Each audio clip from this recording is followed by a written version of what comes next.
তারা ঈর্ষাগ্রস্ত হতেই পারে। আমি বললাম টেনশনের কোনো কারণ নাই, তুমি কি মসজিদে গিয়ে গাঁজা সেবন করতে পারবা?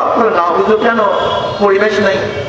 আমি বলি ইসলাম যদি ক্ষমতা আসে বাংলাদেশে এমন পরিবেশ সৃষ্টি হবে যেখানে তুমি গাঁজা সেবন করতে পারবা না।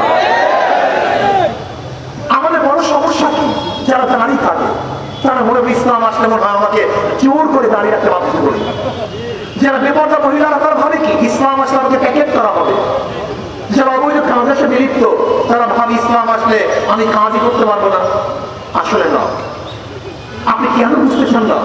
এখানে হাজারো মানুষ আছেন, এর মধ্যে অনেক মানুষ আছে না যারা ধূমপান করেন? একজন কি নাই? এখন ধূমপান করেন না কেন? কথা বলেন না কেন? কেন ধূমপান করতেছেন না? আমরা যতক্ষণ এখানে আসেন একবার কি মনে চাইছে আমি ধূমপান করি? কেন?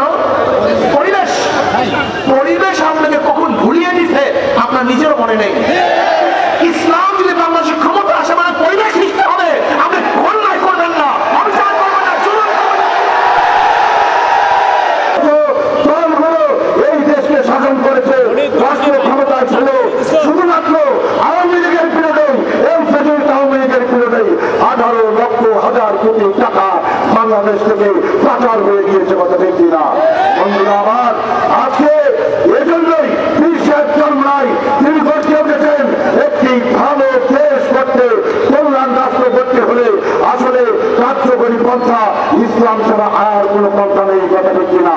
জনগণ গাছ উপড়ে ফেলেছে, অতএব পড়া গাছার তো আর অস্তিত্ব থাকার কথা নয়। সেই কি দেখলাম বারবার এই বেশিরভাগ সরকারকে টিকিয়ে রাখার জন্য জাতীয় পার্টির ভূমিকা পালন করেছে এবং নির্লজ্জভাবে তারা ভারতের প্রেসক্রিপশনের ভূমিকা পালন করেছে।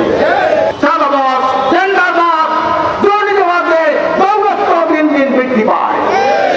সরকার আসে, সরকার যায়, বেশি টাকা বেশি থেকে বেশি পাচার হয়।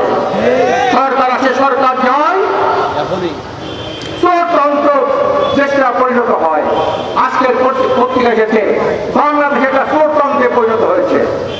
আজকের সুইস ব্যাংকে সবচেয়ে বেশি টাকা জমা করেছে দুর্নীতিবাদের টাকা।